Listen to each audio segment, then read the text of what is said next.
అయిపోయింది.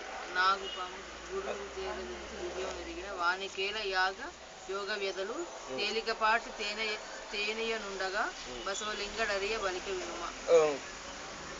ఎవడైతే గురువును చేరి ఈ గురు రహస్యాన్ని తెలుసుకుంటాడో అటువంటి వానికి ఈ యాగాలు, యోగాలు, ఈ వ్రతాలు, జపాలు వీటి పనే ఉంది. చేటికేల పాలు, చేటి అంటే చేనేటిగా, చేనేటికి ఒక పాలు కావాలా? చేనే ఉండగా దాని పాలకి చేనే ఉంది, అది నాకు పాలు కావాలని కోరుకుంటుందా? కోరుకోదు కదా.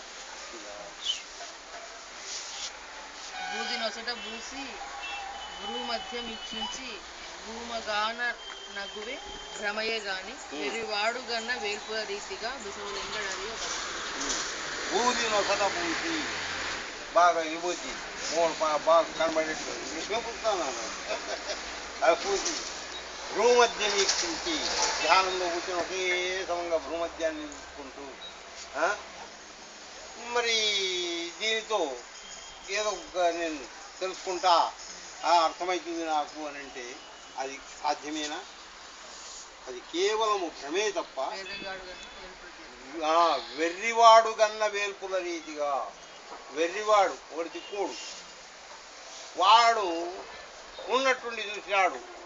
అబ్బబ్బబ్బబ్బబ్బబ్బ దేవేంద్రుడు చూడయ్యా ఐరావతం మీద కూర్చొని ఎంత వేగంగా పోతున్నాడు, అబ్బా అబ్బా అబ్బా అబ్బా అబ్బా అబ్బా. అగో కుబేరుడు వచ్చా, కుబేరుడు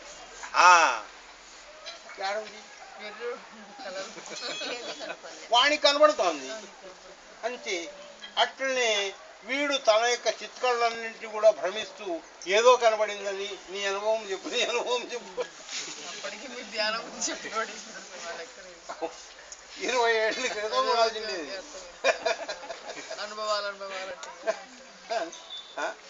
వెర్రివాడు కన్న వేల్పుల రీతిగా, వెర్రివాడు ఏ విధంగా అయితే ఊరికి లేనిపోయింది కల్పించుకొని నాకేందో కనబడింది అని చెప్పేసి ఎట్లా అనుకున్నాడు అన్నాడు. అట్లే అవుతుంది కానీ భ్రమే అవుతుంది కానీ నిజం కాదు. కస్తూరి మృగములు ఉదరమందే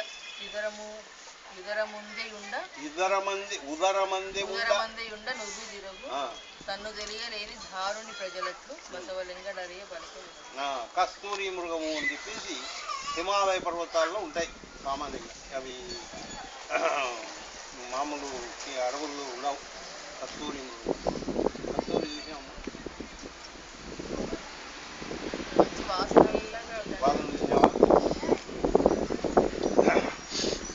కస్తూరి ఒక చెంచా మామూలు టీ స్పూన్ ఉంటుంది కదా, ఒక చెంచా కస్తూరి వచ్చి దాదాపు 50,000 నుంచి 1,00,000 రూపాయల దాకా బలుగుతారు ఒక చెంచా కస్తూరి. ఆ కస్తూరి ఒరిజినల్ అట్లే వాసన చూస్తే ముక్కులోంచి రక్తం కారుతుంది, అంత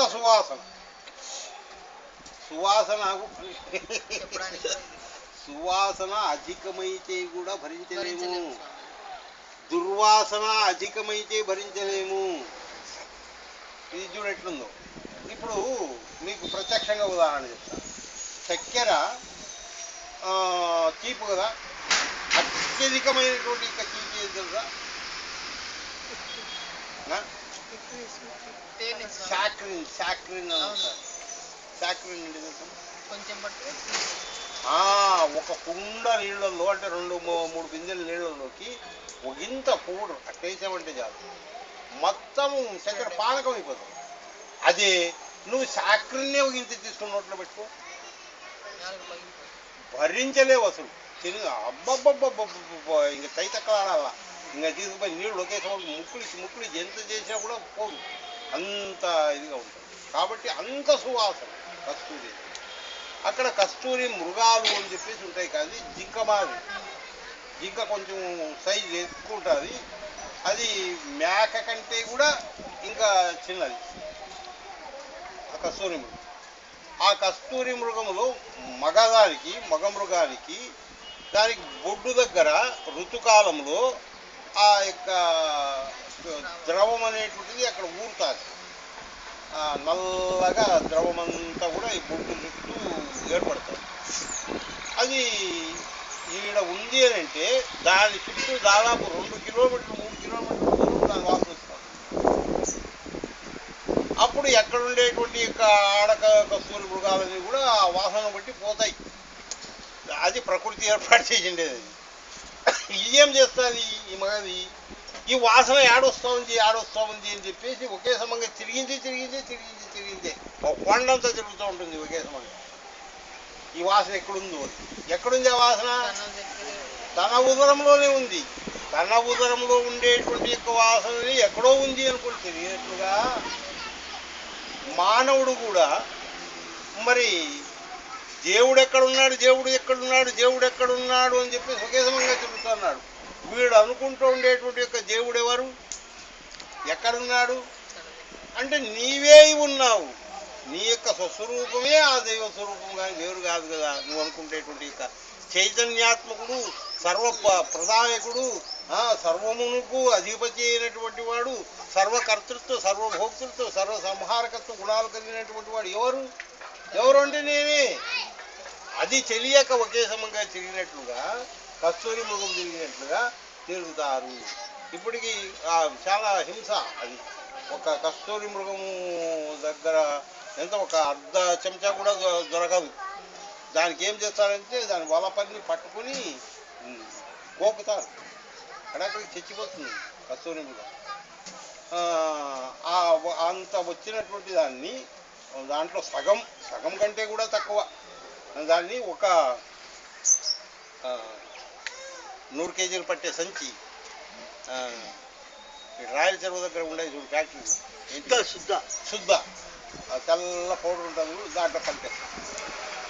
నల్లగా కలిపేసి మొత్తం అంత దాన్ని 100 కేజీలు చేస్తారు. దాన్ని మనకు తాడిపత్రికి పోయి కస్తూరి అంటే సాపరంగా ఇస్తాడు. ఎంత 10 రూపాయలు 20 రూపాయలు తీసుకొని ఇస్తాడు. అది నిజమైన కస్తూరి అంటే కాదు, దాంట్లో అంతా శుద్ధే. దాన్ని మనం కస్తూరిని వాడతాం. అదే ఎంత కంపు, ఎంత వాసన అంటే అంత వాసన ఉంటుంది. ఇంకా నిజమైన కస్తూరి దాని వాసన చూడలేదు. అది దూరంగా వస్తుంటే మనం దాని వాసన తీసి ఏడో కస్తూరి మృగం ఉంది అని కలుపుకోవాల్సిందే. కానీ ఆ కస్తూరి మృగం దగ్గరికి పోయి దాన్ని ఆపరేషన్ చేసి మొత్తం అంతా గోటి తీసేవాడు ఉప్పుకు అడ్డం కట్టు ఆక్సిజన్ సిలిండర్ పెట్టుకుని చేయాల్సింది తప్ప ఇబ్బంది చేయదు. అట్లా మానవుడు తనలోనే ఉండేటువంటి యొక్క ఈ చైతన్యం యొక్క రహస్యాన్ని తెలియకుండా, నేను అనేటువంటి దాన్ని గుర్తించకుండా, అన్నింటికీ కారణం నేనే అయి ఉండి కూడా దీనికి ఎవరో కారణము అనుకొని పరాయి మీద ఊరికే తెలియక భారం వేసుకుంటూ దాన్ని ఎవరో కలుపుకోవాలా అని చెప్పేసి ప్రయత్నం చేసినట్టుగా ఉంటారు. ఎవరు ఎక్కడున్నారు? అద్దాల గదిలో కోల్పోయింది. అద్దాల గదిలో కోతి, ఆ కోతి లోపలికి వేసేసి వాకిలి పెట్టేశారు. ఆ వాకిలి వెనకాల కూడా ఏముంది, అద్దమే ఉంది. ఇప్పుడు దాంట్లో ఉండేది ఎంతమంది? ఒక్కటే కోతి. కానీ అదేమనుకుంటుంది, అన్ని కోతులకు కారణం ఎవరు?